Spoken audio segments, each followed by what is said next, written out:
The Yeti Radio, powered by DavidLeeImaging.com. David Lee Imaging in the Titletown Music Archive and the Live 365 app. It's alive! The Yeti. Good afternoon, everybody. Welcome to YetiRadio.com, live in the Backstage Lounge. We've got Choke Chain sitting here getting ready to answer a bunch of questions. But first up, we're going to do an opener song for you. Here they are with Beg and Plead on the Yeti Radio.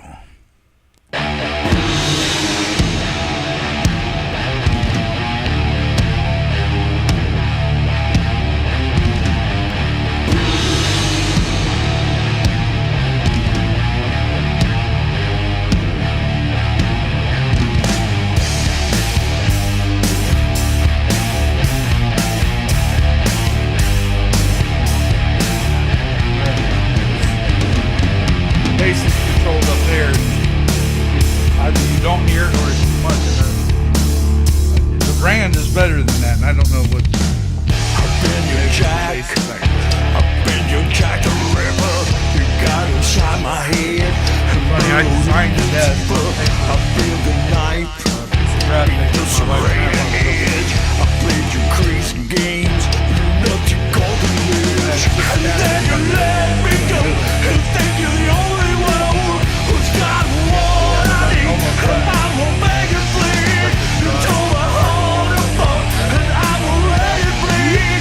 I will beg and plead. No, I will beg and plead. Beg and plead. Beg and plead. I was your king. I was your king of fools. You played around my soul. To fucking let you regular go. tone You voice. ride the I'll make child. adjustments. You told me shoot you well. That way you don't have to live your luxuries. Well, I burn in the cell. And then you just be let me go. And think you're the only one who's got what I need. And I will beg and plead. You tore my heart apart. And I will let it bleed. I will beg and plead. No, I will beg and plead. Beg and plead. Beg and plead.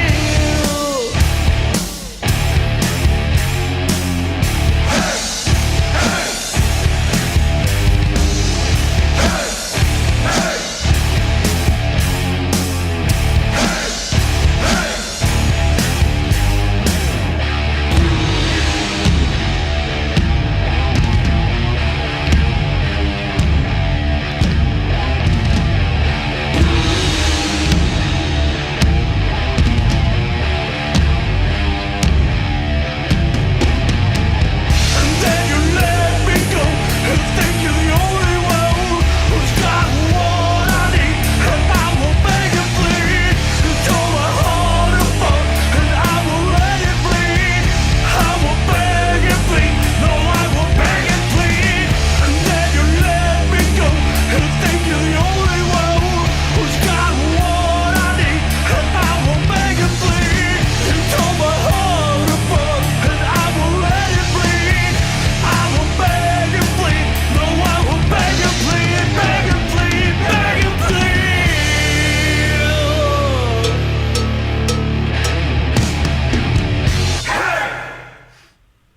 The Yeti. The Yeti. The Yeti. Welcome to the Yeti Radio. We've got Mr. Nicky Perrell and Mikey Ravone live in studio from Choke Chain. Welcome, fellas. Hey, thanks for having us. Absolutely. Honored to have you guys. I know I got to catch you guys over at Blues, I think the last time you were there. And then you guys played the Whiskey. How long ago was that? A little over a month. A little over a month? Yeah. It's July 13th, I believe it July? was. Yeah. Okay. Yeah. How was that, June? Oh, it's fucking awesome, dude. It's fucking. been It's there- the whiskey, man. It's Well, the yeah. mecca of rock and roll. And we've Absolutely. been there, what, 3 times this year? Yeah, 3 times. Okay. We will be 3 times this year. We've been there 3 times already. December last year, That's twice right. this year, and then back again in December this year. Okay. Awesome. Sadly, we were going to be opening for Michael Graves, who was used to be the singer for The Misfits. The Misfits. Okay. And she's without a doubt, the best singer in the Misfits. Most people don't agree with that, but screw most people. Most people's Right. opinion. So we were pretty excited to be direct support for him in November at the Whiskey. December. No, it was November. It was December. Look at the ticket. It was December because we got the quarantine show now. That is in December. Michael Graves was November 6th. I'll have to look at the ticket. Anyway, I didn't look at it. so he canceled the whole tour. So sadly, I went home and sat on the toilet and cried. Again. Because I was really looking forward to Well, that. that's not the first time we missed out with Michael Graves in the Hollywood Punks. That's right. That we do. We had the opportunity to open for him, and our drummer at the time didn't want to do it. Okay. So how did you get started in music? Just being a bored kid out on the res, wanted something to do, and guitar is a lot cheaper than drums, and my folks didn't want to listen to me beating and banging any more shit than I already did.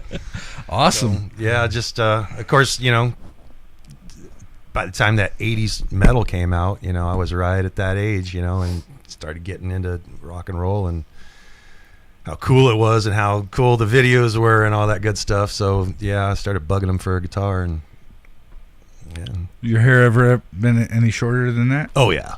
Yeah. Yeah. Okay. Yeah, there was a point in time in 06 when my daughter was born. It was all off. Oh wow. Yeah. Okay. He got responsible I just didn't momentarily. I just didn't look like looking like a dick with ears. I mean, it's a good look for some people, but just not me. What about you, Mikey? Me, started back in the 70s when I was a kid watching the reruns of the Monkees. And and son of a bitch, man, At Mickey least it Dolenz. wasn't the Ed Sullivan Show. Mickey Dolenz did it for me. When I was like 5-6 years old, I'm like, I want to be him when I grow up. And then I grew up like 3-4 years later, and then I heard this song on the radio, Rock and Roll All Night. I lost my shit. I mean, I shit my pants. And I was like, that's what I want to do for the rest of my life. And then I didn't do nothing about them. And then I saw a picture of them. Once again, I crapped my pants. Right. So, and that was it. I mean, I was early as 9-10 years old when I knew that's what I wanted to do. That's pretty much exactly the same thing with Kiss. The first time I heard Kiss was like 4 years old. My oldest brother bought the album home, and it was Destroyer. And of course, right off the bat, there's Detroit Rock City, and I'm like, man, this is cool. And I finally got to get the album, and I looked at him. It's like, it scared me right there. Mm-hmm. It scared, just looking at him just like scared me. But at the same time, it was like, God, this is so fucking cool. Right. So yeah, I was hooked at a very young age with Kiss as well. Yeah, I personally wish I'd had the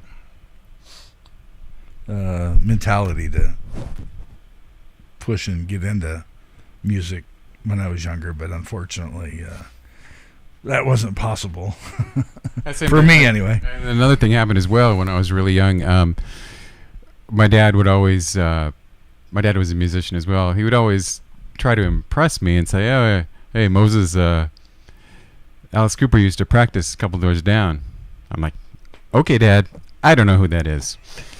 I'm 6-7 years old. I don't know who this Alice Cooper woman is you're speaking of." And then again, another thing, and my mom made us go to the library every week, and I got this book on rock and roll, and then flipping through it, and there's this guy named Alice Cooper. Another trip to the bathroom. I crap my pants. And so I'm like, "Dad, him next door?" It's like, "Yes, Moses, I've been telling you that for years." Like, holy shit. And then again, that was the same reaction as with Kiss, but it's Alice. Absolutely. So growing up, favorite solo artist, Alice Cooper, even though he wasn't always a solo artist. Favorite group, Kiss. Okay. Who's originals as far as the band goes? Original members, just the two of you? Okay. Correct. All right. And how'd you come up with the name? Oh, Well, Julian as well. yeah, true. Yeah, we had a prior drummer.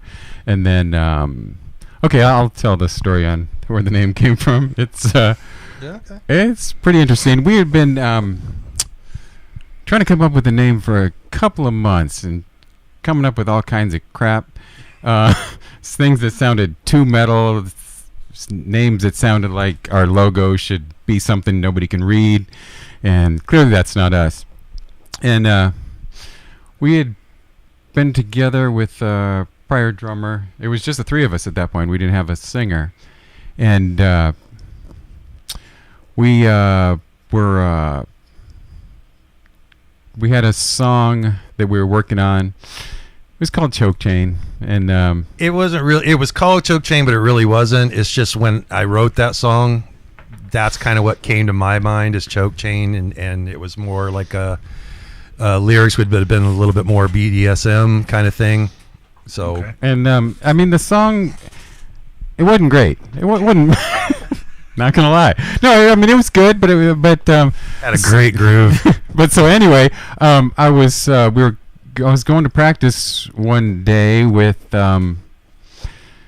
somebody I was sleeping with for the greater part of the last 10 years, and she says to me, we're trying to come up with a name, and she's like, because she had heard this song Choke Chain that we were messing around with in practice.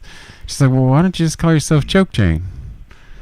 And I looked at her and I'm like, you are a fucking genius. And then when we got to practice, I'm like, Nicky,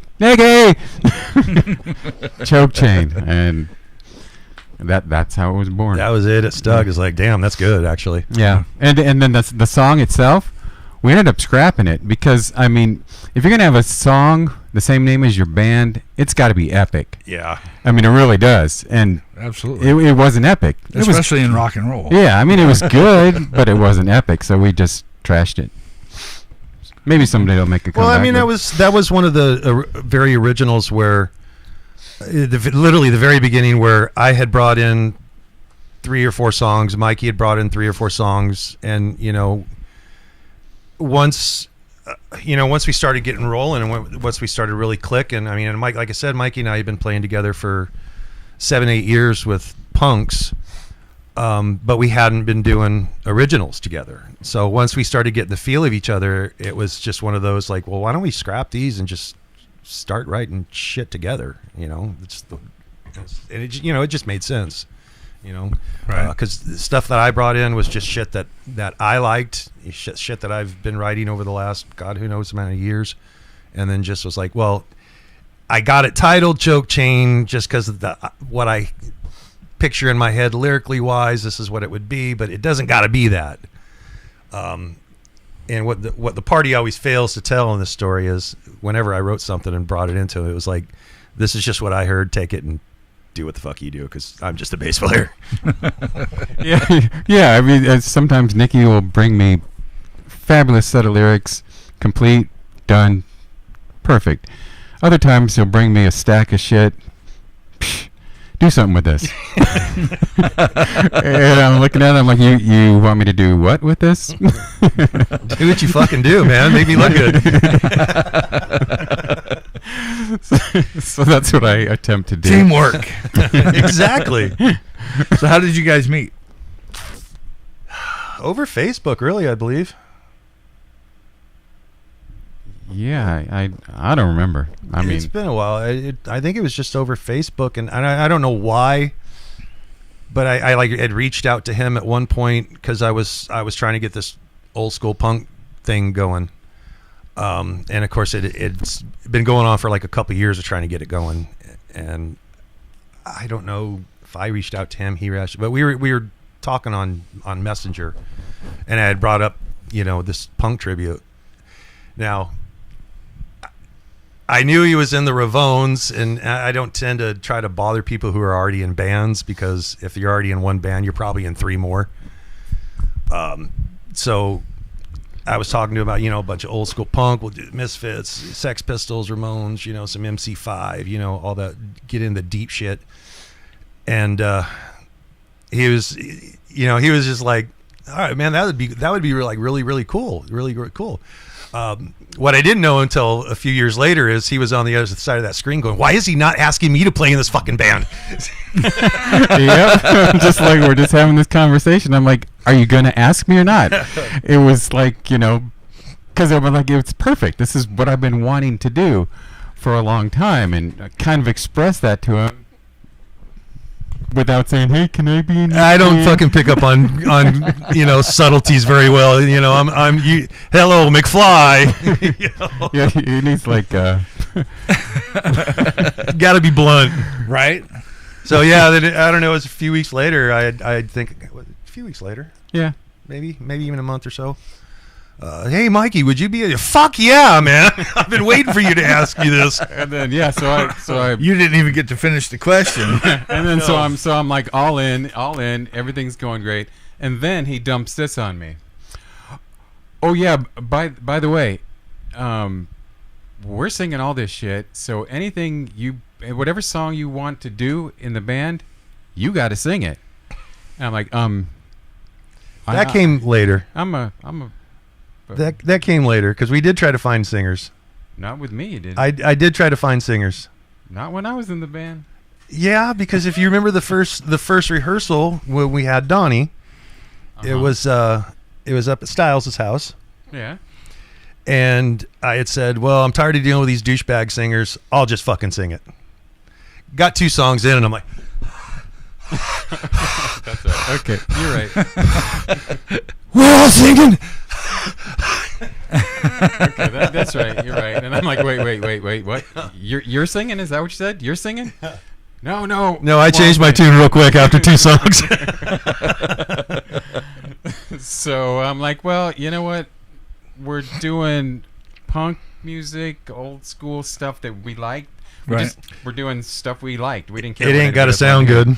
Yeah, we're thinking, well, it's punk. I can do that, I think. So we jumped on it, and we all did it, and it was more for us. It was fun. It was a blast. We loved doing it. And it would be predominantly old school punk, but we would throw in some Kiss, or we'd just throw in whatever the hell we wanted to do. And we made sure the audience knew that. We're so and so. We tribute to blah blah blah. But there was that line. But we also throw a bunch of shit in here that we like, and we don't give a fuck if you like it or not. We do this for us. This is for our enjoyment. If you guys are enjoying it, great. More power to you. But it's definitely our selfish band. Yeah, it was for our own pleasure. Well, no, that conversation that I've had before about that is you need to do your music for you. The fans will come along. They're going to come and go no matter what. You've got to remain happy on stage and in the studio, or when you sit down and write. But, I'm never happy in the studio. well, I get that it's a trying situation, but it does, have its purpose. It's a necessary evil. Yes. I'll give it that. I love it. Can't wait to go back. The worst part about it is as a bass player, sitting in the recording studio, and you're sitting there hours as the drummer goes over his track, hours as the guitar player goes over his track. All right, Nikki, you're up. 4 minutes, I'm out. Done. Pretty much. Oh man, that's crazy. 4 minutes, huh? That's your fastest? Well, they don't call me the Minute Man for nothing. No, I'm just kidding. Oh, let's see. We got. So, what's your biggest musical highlight so far? Playing the whiskey. I mean, I lived in North Hollywood like 89, 90. I've been to the whiskey. I've seen a lot of bands there, but I've never played on that stage. And that to play on the same stage as Van Halen and Motley Crue and The Doors and all the greats beforehand, it's orgasmic. It really is. For me, anyways, it's just to look out and see a full crowd every time you play there. Doesn't matter, and you can just go on their webpage and look at all the pictures. I don't care if it's a fucking Tuesday morning. I was there on a Tuesday. It's fucking packed. It was packed. And the people are on their feet. They're moving. They're having a good time. And that, man, orgasmic. Yeah, and I Definitely. really can't add to that. Same deal with me. I mean, it was been a dream of mine since I was first heard of the whiskey, and in its history. So, what he said. Absolutely. So, what's your philosophy when it comes to writing your music? ADHD. Okay. I understand that. I get so much shit from this guy, whether it's music or lyrically. Like lyrically, he's like, because I'll send him like either a whole song or a partial, and he's like, dude, you know when you write a song, you should come up with the chorus and build off of that. And it's like you just spoke Chinese to me, dude. Yeah, what's a course? It's like when I write it, it's like start to fucking finish, you know. And the same with music, you know. Theory, to me, theory is math, and I fucking suck at math. So you know, to have this whole progression of chords, the next chord has to have, you know, a similar note as the last chord. You know, like if you go from G to C to a G, the similar chord is the open G. Well, that doesn't work in rock and roll because you're using bar chords. So how does that work? As long as it fits in the scale, I write in scale. As long as it fits in the scale, it fucking works. Who cares? It's rock and roll. Yeah, he's dropped like 3 lines on me. Here, do something with this. Okay. Can you give me any idea what this song will be about? I'm having a little trouble with 3 lines. But, you know, sometimes I'll take it and do it. Other times I'm like, dude. And Give me some help. Give me something else. Think Kicks. Okay, just think. For some reason, I got Kicks in my head. the cereal or the band? The band. Kicks cereal sucks unless you throw a ton of sugar on it. Yeah, it sucks ass. When I was a kid, I thought it was the greatest thing, but I didn't know any better because, you know, Mom hardly ever bought us sugar cereals. And then I was an adult, and I'm going to give me some motherfucking Kicks.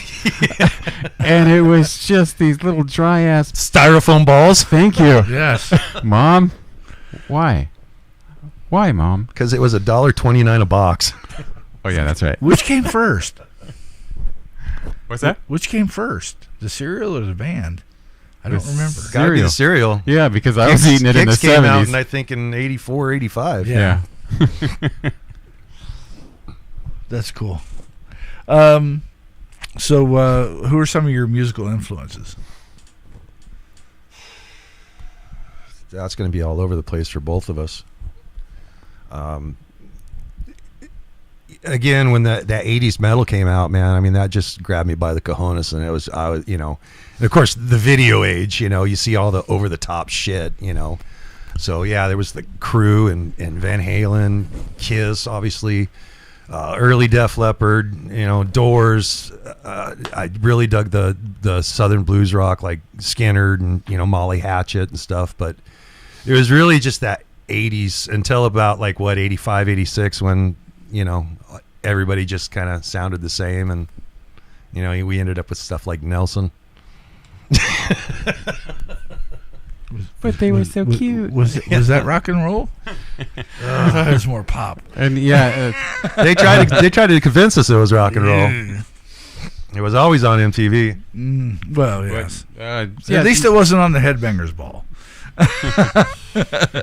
That probably would have shut MTV down. Yeah, musically speaking, early influences were probably big Rush fan. Alex Lifeson, huge. Those early albums, 2112, Hemispheres, and the 3 or 4 before that, I would just come home every day after school and just learn the entire 2112 album. I mean, that was my dream. And I finally did it. I mean, it took a long time, and nobody cared. Not a single damn person cared except me. Unfortunately, that's pretty much the way life is in general. Oh, yeah. It didn't take me long to figure that out. Well, it's funny. Imagine doing a show and, you know, a handful of people show up. You know. Yeah. We've played No that gig matter what. before. We call it paid rehearsal. Right. We'd like to thank Bobby for coming out tonight. So, you have any off the wall pre-show rituals? I don't. I just show up right before we go on stage and bounce before the last song's over. Yeah. I don't really think I No? do. Okay. Yeah. No, I don't even think I've ever seen you warm up before a show. Why? Almost every guitar player I've ever played with was always warmed up before. I don't think I've ever seen you do that. I know. Sometimes I'll yell, whack off on the way to the show. Well, I mean, Well, well, I guess that's the ritual. Oh, yeah. Well, can I change my answer? so what's your favorite song? On the album or Well, of yours. of all time? For yours. Oh. For your music. Choke chain song. That can switch daily. Honestly, that really can switch daily. Depending on the mood. Yeah, I mean, and there's too many variables to answer that because one of my favorite, it's not my favorite song on the album, but one of my favorite ones to play is Fire in the Sky. It's just got such a great groove to it. But lyrically and composition wise, Beg and Plead is just fucking awesome. If I'm stuck behind some little douchebag in a BMW 3 Series, you know, Power Tool comes to mind. I mean, it really could change daily for me. Right. Mine, probably two different ones. Without a doubt, would be "She Cries Alone." That one is about suicide, and it touches anybody. I mean, everybody knows somebody that's committed suicide. Everybody, and if you listen to the words, I mean, it's very heartfelt. To me, it's. I think musically, it's our best song. I think lyrically, it's our best song. And again, it's just the words. She forgot the words. She cries alone in the night. Yeah, and you know, some simple thing like the absence of love and love and touch. Just those words alone is just, you know, just seriously think about it, you know, and something as simple as that is not so simple to some people, and it could cause a downward spiral, and you know, they could end it. Yes. And so it's very we've got a lot of reaction on that one as well. So that, of course, we love. The other one, I guess, Plus there's this really cool bass line in it during the solo. during the amazing solo, that one. The pretty good solo. That's a pretty good bass line too.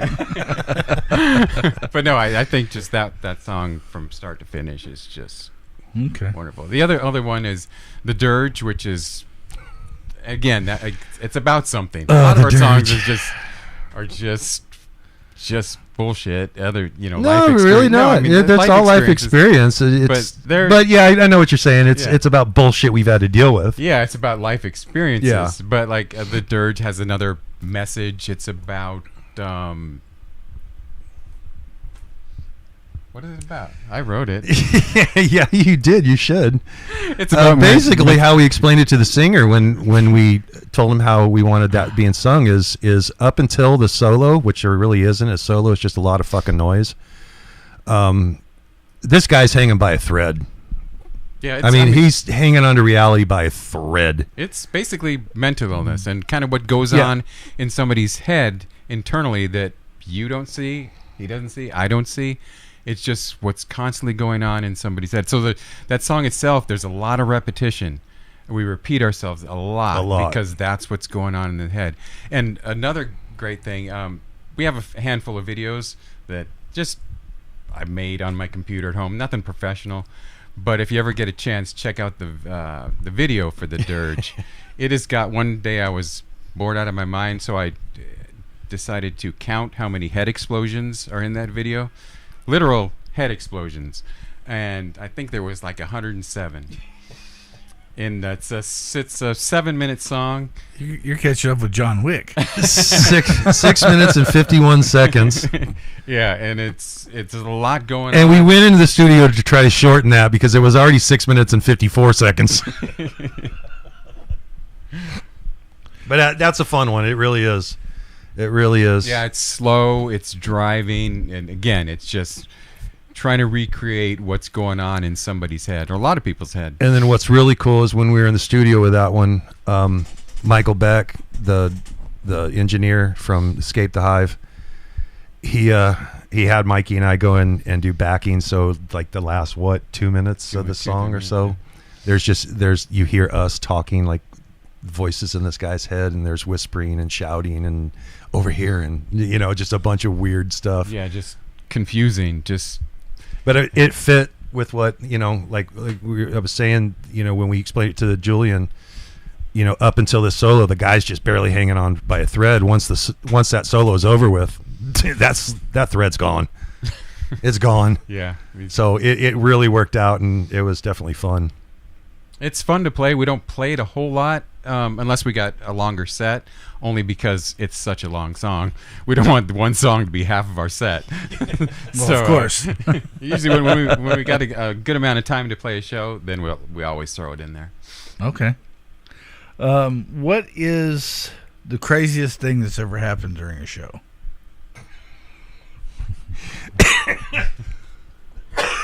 We were playing the 44 shortly after it.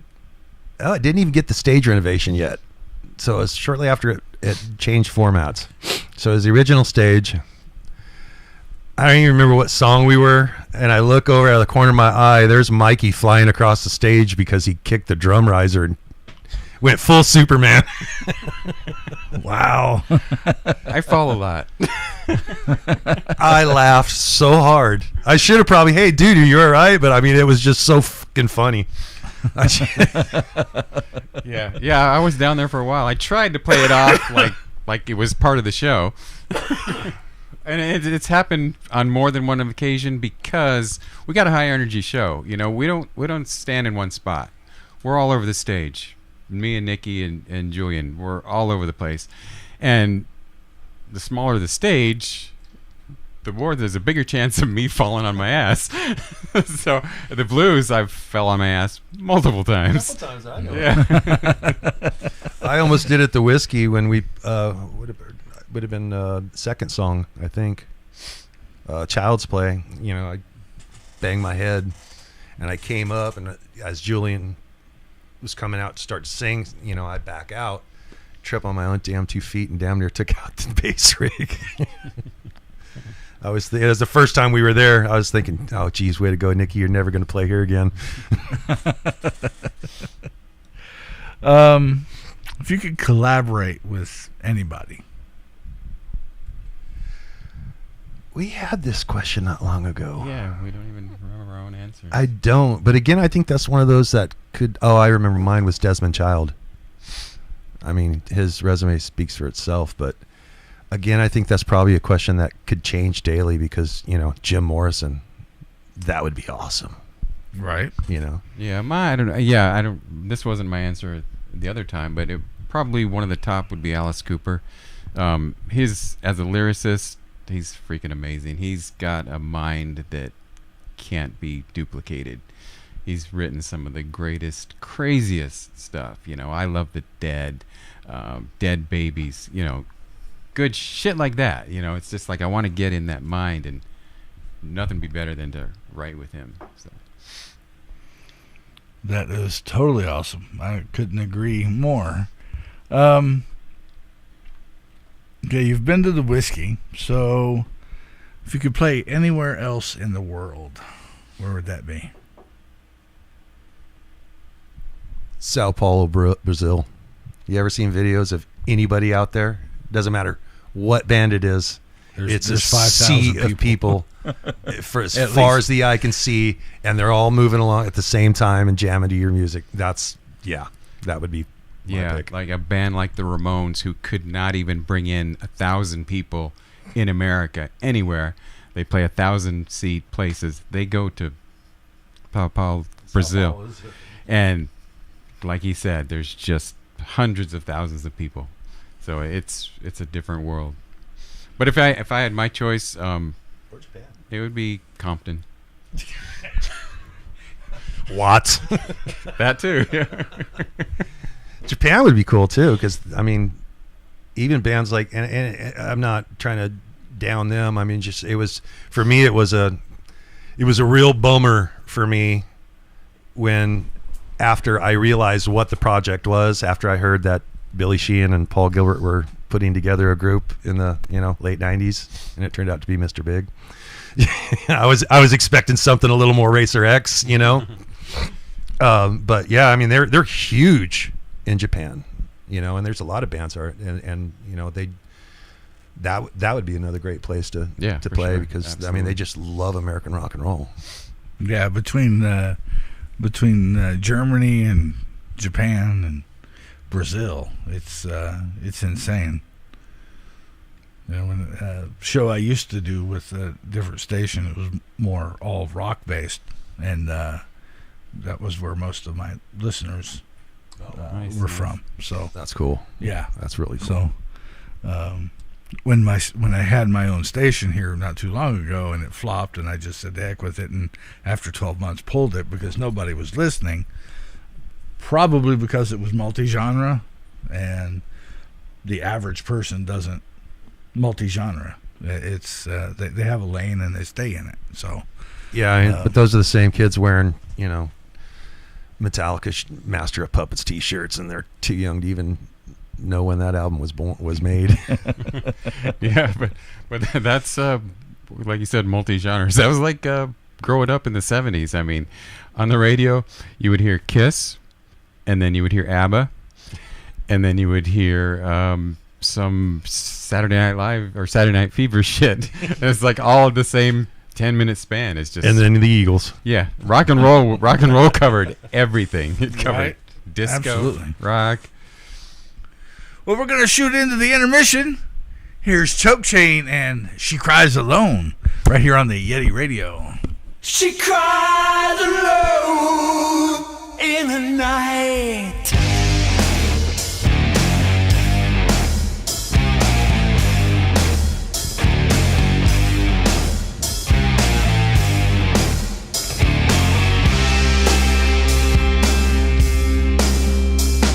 She sat on the bed, her hand held to her head.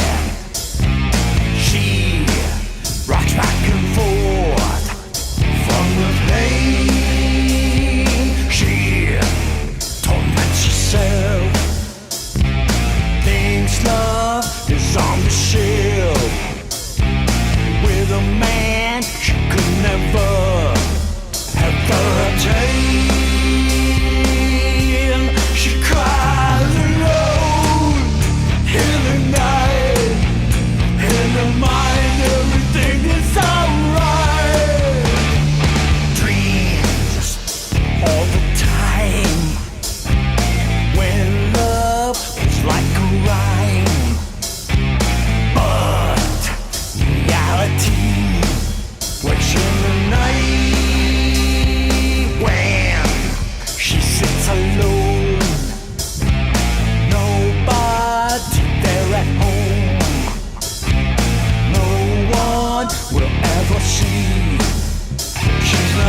cries alone in the night. In her mind, everything is alright. A fantasy that's just a blight. She cries alone in the night. A flashing town so bright. As she says her final goodnight, she cried alone in the night.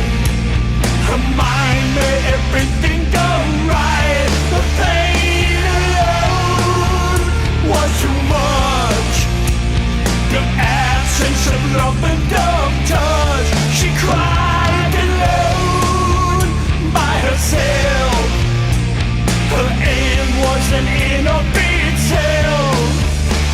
That boy who never loved her, too many she'll remain just a mug. She cried alone.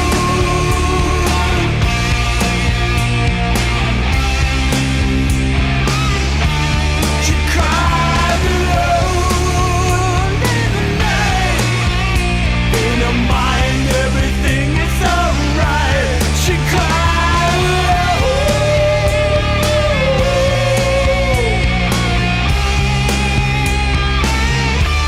She cried alone in the night as she said her final good night.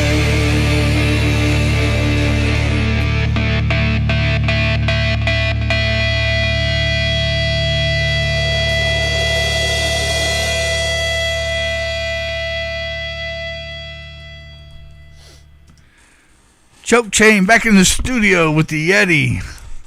So we went over that song, where it came about and how it came about and what it's about. Let's go over Beg and Plead. What's the premise behind? It's on you. Beg and Plead is pretty much my marriage and divorce in 3 minutes and 30 seconds. I mean, it was 14 good years, and then when I actually finally married her to shut her the fuck up, it just went down. So when we separated, you know, it was everything she loved about me and fell in love with me for. It ended up being the same fucking thing she hated about me. You know how that goes. But when I finally had enough and like, okay, I'm out, I'm done. And then, you know, there's oh wait, I love you, you know, that kind of shit. So it's just really, you know, my interpretation of what I was seeing going on in her mind of, you know, that once she was gone, then, you know, I'd be coming back, you know, I'd be begging and pleading. But it's not going to happen. Once a guy's done, he's done. Absolutely. Okay, let's see. We'll get into some of the fun stuff here. Courtesy of Mr. James Lipton. Oh, let's see. If to you heaven exists, what would you like to hear God or St. Peter say when you arrive at the pearly gates? Yeah, come on in.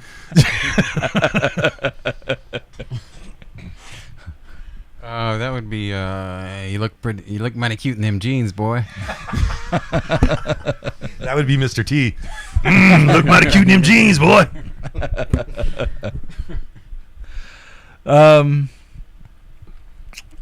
Is there another profession that you'd like to try?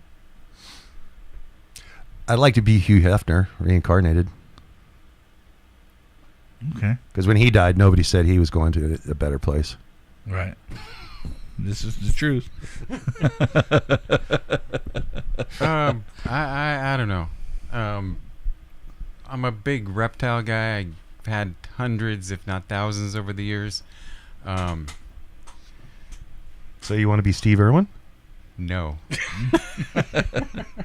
He accidentally took one to the chest. But yeah, I mean, there's no money in that, and it's too much work. And at this point in my life, I don't got that kind of energy. I agree. I've got the 3 snakes.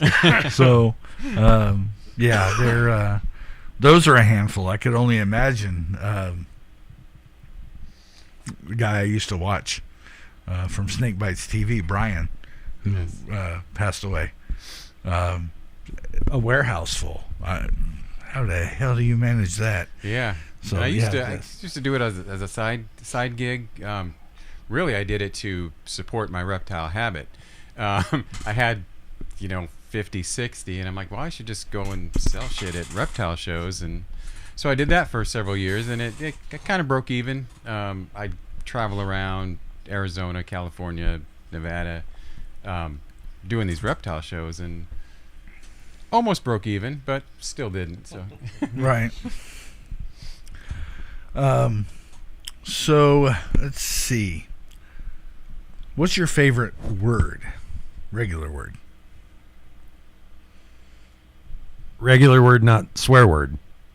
We'll get to that one. Oh, okay. Went straight to swear. Oh. That's where I was going. I mean, shit. Fuck, I don't know. I don't either. Oh, no. Dude. It's dude. Dude. Everybody's dude. I don't care if you got a cock or not have one, you're still dude. Yeah. Yes, my wife and my sister-in-law. Dude. I mean, I grew up in the 80s. You had whole conversations with just that one word. Right. Dude. And you knew what you meant. Yep, and you knew you were at the right place. I got nothing. You got nothing? I got nothing. Okay. You got a least favorite word?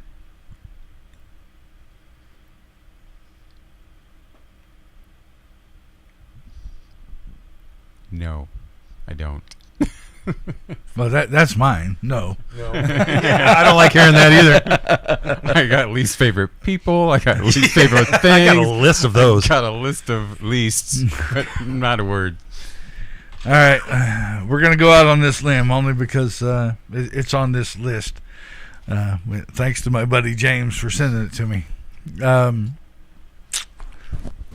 What's your biggest turn on? Salma Hayek.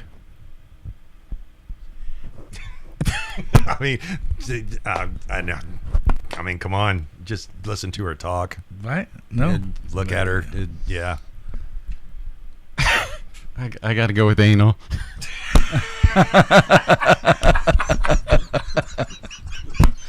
I will leave the next question off of that. Giving or receiving? I know, only up to the first knuckle, right? Second.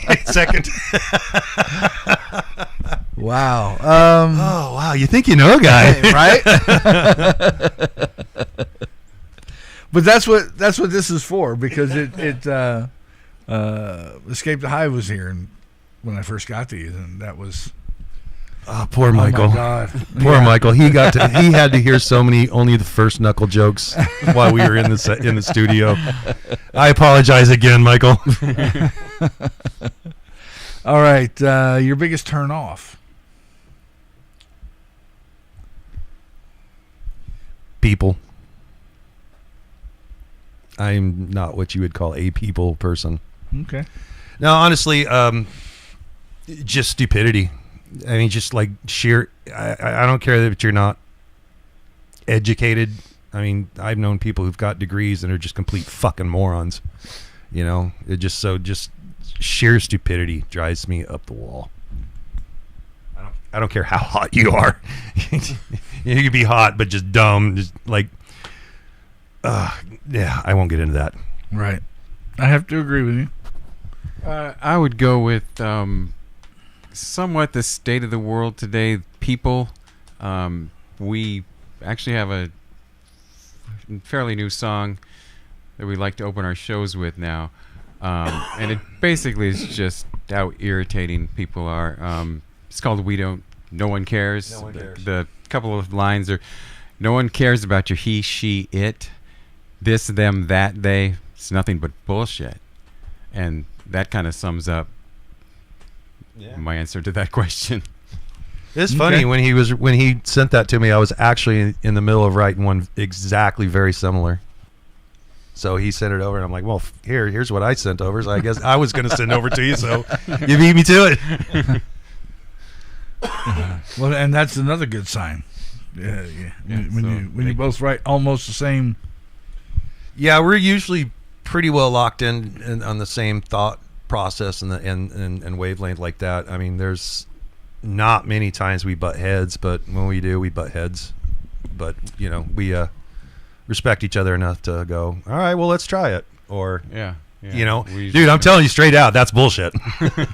Yeah, I mean, let me go back to She Cries Alone for a second. Where Nikki pretty much had all the words done, and I came up with this, what I thought was just awesome music. I sent it to him. He's like, no, dude, I don't like it. I'm like, okay, I'll try something else. Wrote something else, sent it back to him. No, I don't like that either. And then I just couldn't get past the initial music that I wrote for it, because I just thought it was perfect. So I waited longer, and I sent the same music to him again. Nah, dude, I don't like it. I don't like it. And I'm like, okay, I'm done. I can't write anything better than this. It fits the song perfectly. He's like, nah. And so I said, okay, I'm done. I throwing the song away. And then about literally a month later, he's like, dude, I love it. Let's do it. And I'm like, what the fuck, dude? Why didn't you say that the moment I gave it to you? So why? It had to grow on me. Like I told you, a girl can change her mind. No, I had it in my head lyrically. I had like a melody, and what he had brought over, what we had just heard, was completely different. And I just had to get out of my head for a while. I just kept listening to it. Like I listened to it like maybe once a day, sometimes twice, and it took a while to get the melody I had in my head out of my head and get synced in with the music. But once I did, it was like, yeah, I fucking love this. Let's do this. And that was his, well, why didn't you, I sent this to you before. Why didn't you? So it's like, dude, hey, I had to process it. It just, a girl can change her mind. So is there a sound or a noise that you love? Sound or a noise? You know? A sound or a noise? Yeah, that's very broad, because it's going sexual immediately. Well, And it can, but and it could be anything. And If then of it's course you think, well, an we're odd not- noise that sticks out that when you hear it, you know what it is, but Yeah. nobody else does. but then the thought process. Okay, we're not all 13-year-old boys mentally here, so you got to come up with another something else. I don't know. Just because I'm adulting doesn't mean anything. Just because I've gotten older doesn't mean I've grown up. Heard that somewhere. Yeah, somewhere, and I think it was this band Choke Chain. A sound or a noise? Not I can think of off the top of my head. I mean, no, I don't think so. I mean, it probably is, but I'll think about it on the drive home. When he's playing out of tune, or when you're playing out of tune. No, well, I will say the sound of a guitar slamming onto a stage after somebody tripped over the drum riser is a pretty satisfying sound. Okay. We need to add that one to the sound effects.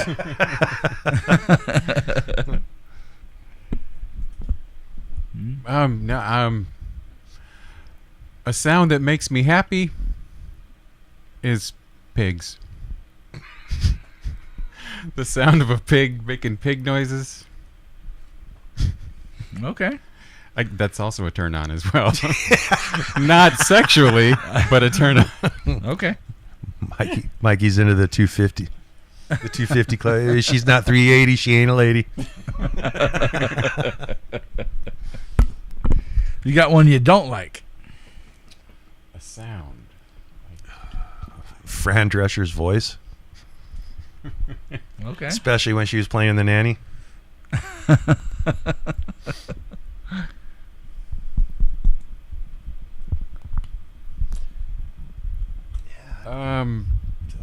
No. That would have to be. I guess I'm gonna go with Kamala, whatever the fuck her name is. Yeah.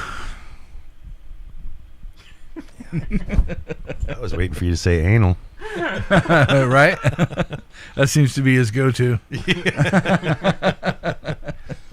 Not that we're going there, but that seems to be his go-to. Oh, man. Let's see. All right. What's your favorite cuss word? Oh, that's fuck. Fuck is every other word. Easy. Cunt. Cunt. That's a good one. Cunt. It can be happy. Kind of rhymes with Kamala. angry. I like the way you think. And it fits nicely in a dysfortune cookie. Yeah, it's a pleasant word, and it can be used aggressively, nicely, however you want to use it. Fuck can be the same way. Agreed. It's just not my favorite. It's no cunt. You're a cunt. Fuck. Well, I spent like 2.5 years on the island of Guam, and fuck you doesn't mean fuck you. No, that's probably some little Asian dude around the corner selling rice or something. No, it's the, like you said with dude. Yeah, Different pitches, the different lengths, how you say it determines what it means. how it's meant, yeah. You know? Well, I mean, I So- think English is the only language that has like one meaning for one word. Unlike so many other languages, like one word can mean a myriad of different things. Just depends on the. Then we have 6 words that sound the same that have no clue. They're not even in Yeah. the same ballpark. I think Gallagher touched on that real well. FOOD, food, GOOD, good. No, good. Right? You wouldn't say good food or good food. Try teaching a 7-year-old how to read. I taught 4 of them how to Yeah. read. I'm on the 3rd. I'm waiting for the 4th one to get there. But let's see. How do you feel about modern technology and the music industry? I'm not a fan of technology at all. If I had my way, I mean, I need this for like work and all that. If I had my way, you'd be calling my house phone, and I'll get back to you whenever I goddamn feel like it. And then plus, if you piss me off, I can have that satisfaction of slamming that phone back down like we used to be able to do. Right. Because that'd puncture an eardrum. I think he was pissed. As far as the music industry, honestly, I don't really have too much of a thoughts on that. Michael used some, more modern technology in the studio, but it was more of he uses it like a filter or a processor. He's still stuck with like the old school technology from back in the 80s. That was, I think when music was truest as far as sound. Yeah, there's no digital bullshit involved, and yeah, I mean, I can't stand it. Well, it's like I go from digital to analog back to digital. Yeah, I'm talking making music digitally or computers, music itself, not recording and all that. I'm talking about music itself. I'm sorry, but a computer is not a musical instrument. To make music, you need a voice, you need musical instruments. That's not a musical instrument. It's not. Nope. So I don't like much of anything new. You don't like the That I like.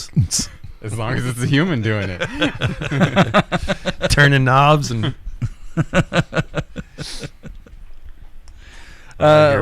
for me, things have their place and their purpose.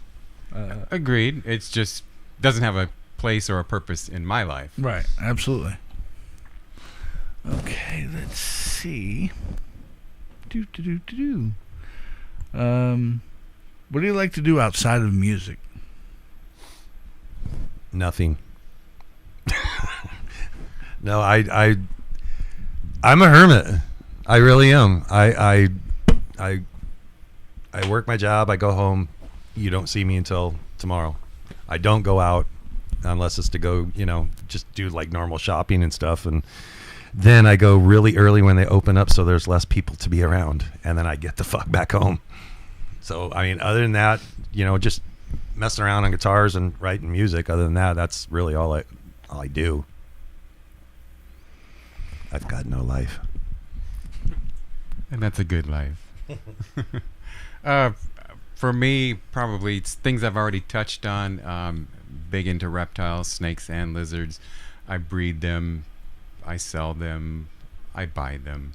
And another thing I do, been building my own guitars for about 10, 15 years. That came out of necessity, not out of something I wanted to do. I'm a lefty, and so it's hard to find a left-handed guitar. You can either find an ultra cheap, shitty one, or you can find a $2,000 and up one. Was never a lot of mid-range lefties, and so I'm just like, you know what? I see these kits. They throw all these kits out here from freaking Korea. So I started buying those up, throwing all the hardware away, and all I did was keep the body and the neck and replaced everything else with decent stuff, and just started building them. And okay, it's fun. I enjoy it. I have a lefty and my oldest, she's a lefty and plays. So yeah, it's yeah. That's an extra $100 right there. Yeah, just because it's left-handed. Just like a white guitar is going to cost you an extra $50. Just because you can buy the same exact model, it's $100 more. Oh yeah, easily. With the differences between when we grew up and today, as far as successful music careers, today, what would you consider a successful career? Because back then it was, getting the gold records or the platinum records, and to me, successful would be supporting yourself with your music, not having a job outside of music. Okay. On a personal level, that doesn't mean you're selling millions of records, but it's your 9 to 5. Yeah. You're 24/7, 9 to 5. Yeah. I mean, it's so different. I mean, and I'm not a fan, but I mean, Justin Bieber got famous off of YouTube. And your kid's a millionaire. He had an outlet that bands and that we grew up on or whatever that had got the gold records. They didn't have that. It was just going out and hustle, play in the clubs, spending money you don't have to get to shows, and it's such a different world. It's a weird world. But yeah, I would probably have to echo Mikey. Just being able to, that is your 9 to 5. I don't know. When I was like way younger and before family and whatnot, just being able to go play Phoenix and Tucson and Flagstaff and maybe shoot out to San Diego or whatnot. I mean, I would have called that successful. You made a little pocket money. Shit, I wouldn't know exactly, but yeah, I just probably have to be able to support yourself now, and that's sounds pretty depressing. Quite. No, I watched the documentary for Love 'Em or Hate 'Em for Nickelback, and still can't figure out why they're hated by so many people. If you watch the documentary, they did that. They went out and made it happen, and it's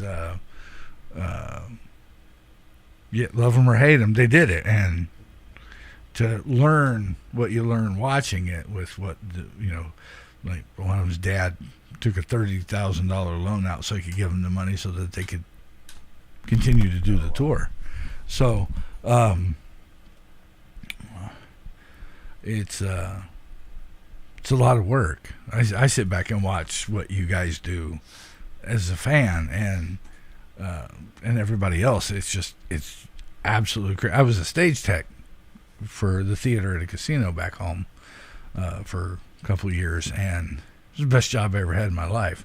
Wish I could have done. I wish I could still be doing that today. But the people you got to meet, hang out with, and the job you got to do. You're setting up, somebody's gear that's famous, or and then they come sit down and have a bottle of water with you or whatever. So it's really cool, but it's a lot of work. And when you've got a show that shows up, and you've got a 22 by 45 foot stage, and there's 8 trucks outside. Where are we gonna put all that shit? Yeah, being a musician is a sickness. We'll travel 500 miles to make $100. Yep. With $5,000 worth of gear in the back of your truck. It's I kind of always compared it to, like, of course we probably all did when we were growing up watching wrestling, all the pro wrestling, and a lot of these documentaries are coming out. Like Undertaker was one of them, one of my favorite guys. And he's telling the stories of all the travel. You're spending $50 to go to a match to make 35, and then you got to drive all the way back across the state to get back home, because next 2 days you got to be up in this town that you're going to be spending $50 to make 35. And it's a lot like that with musicians. I bought a 5-string bass just for one song because I didn't like how it sounded on the 4-string, so I needed that lower string, and we don't hardly ever play that song anymore. That's crazy. Yeah, well, in all honesty, we're sick. Can you play the 4-string stuff on the 5-string? Yes. And just not have a 4? I don't know. It's a curiosity question. The problem with that is I just haven't sat down, and I don't practice. I run over it a couple times and then I listen to it, and I'm not the practice guy. I'll learn something and then I'll go over. I'll just play it and then just listen to it for the rest of the week or whatever, and good to go. But okay. I'm just stubborn. I don't practice, but I just haven't sat down and gone over with it. The couple times I did have the 5-string when we were playing a 4-string. Like we'd play Beg and Plead, and then the dirge. The dirge is the one that needs the 5-string. Okay. And then played Child's Play right after that. Well, I'm mentally used to we're playing that. You're playing it on the top string. Well, now I'm doing it on that low C or that low B, that B string, which in our tuning is an A. And you get a couple notes in, and wrong one. I got to move down. Oops. I got the 5 on.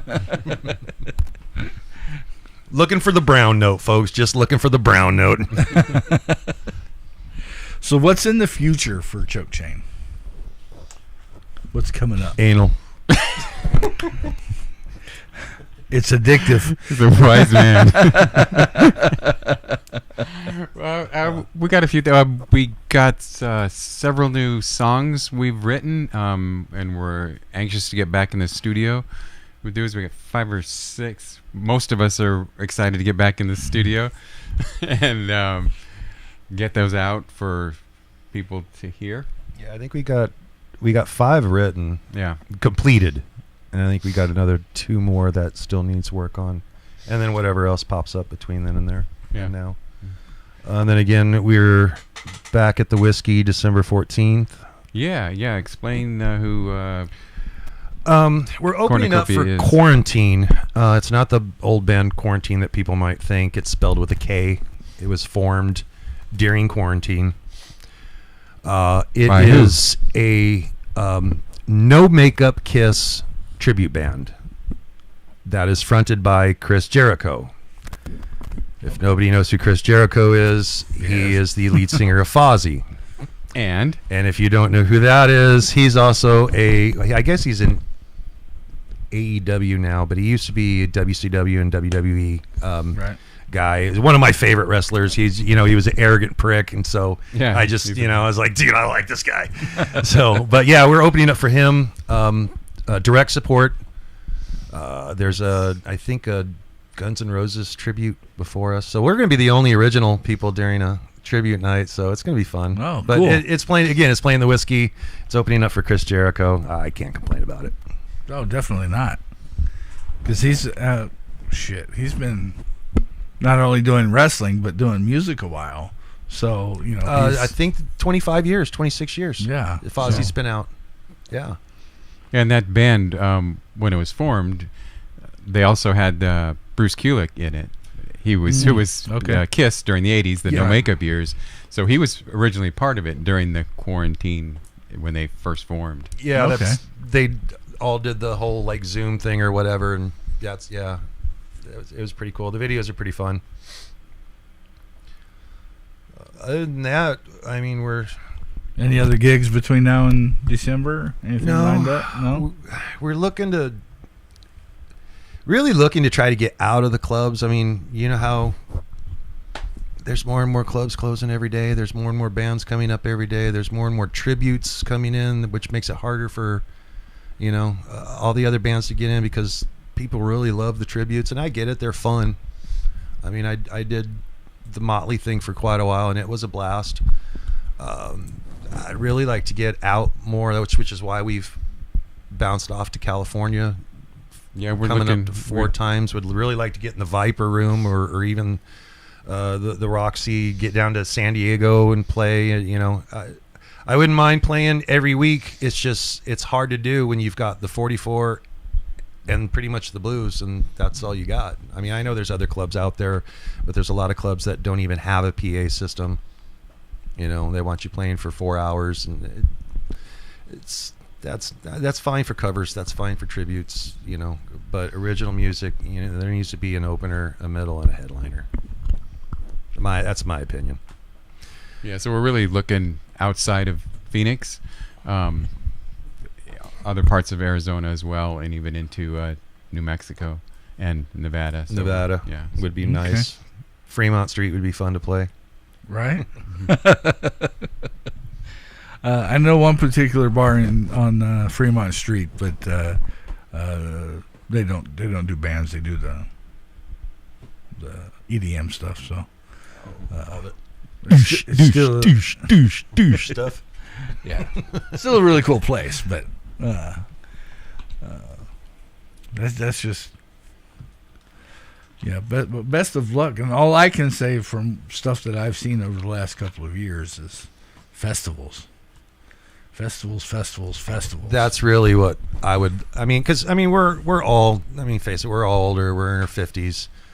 We're not delusional. We're not breaking Hollywood open. That's a young man's game. But fairs and festivals, we can make a lot of money and have a lot of fun.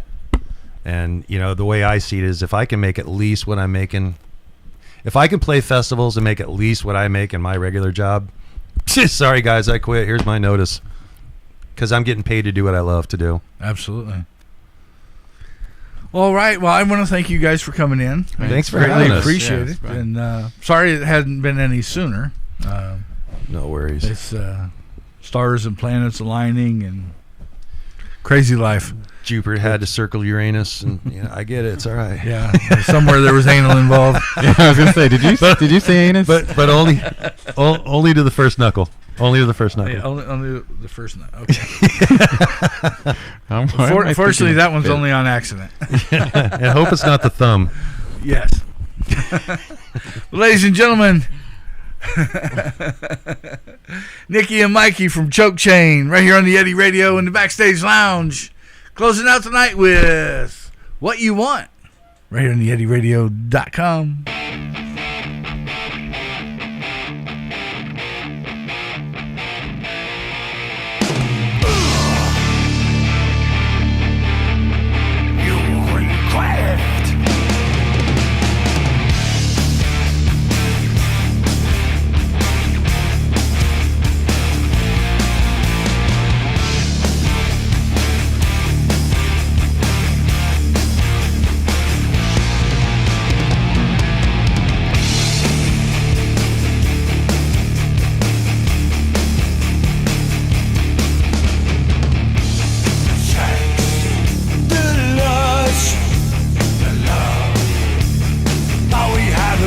can't deny the house, the kids, the light held you over till you say goodbye. You gotta hold on tight and don't let go. You gotta hold on tight. You won't get if you don't say, if you don't say. You won't get it, you won't get it if you don't say. If you won't tell me, you'll regret it.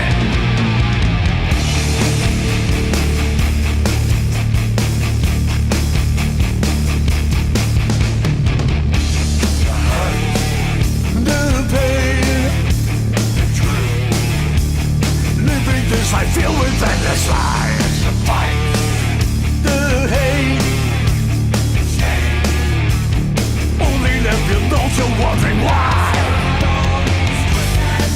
You gotta hold on tight and don't let go. You gotta hold on tight. You won't get if you don't say, if you don't say. You won't get it, you won't get it if you don't say. If you won't tell me, you'll regret and won't get. If you don't say, if you don't say. You won't get it, you won't get it if you don't say.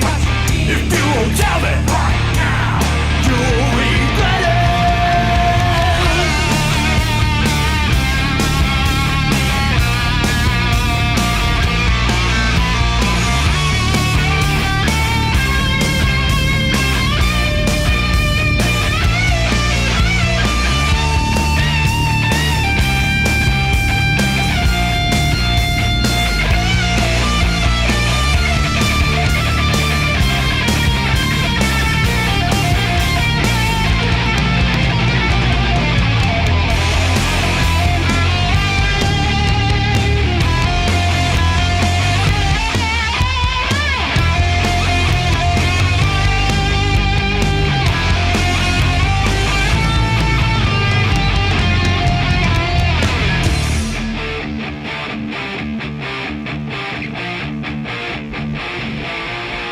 You wanna say what you want, you don't say what you want, you don't say what you want. You won't get it, you won't get it if you don't say, if you won't tell me. You'll regret and won't get if you don't say, if you don't say. You won't get it, you won't get if you don't say, if you won't tell me. You'll regret it if you don't say what you want. You won't get it, you won't get it if you don't say, if you don't tell me right now. You'll regret it.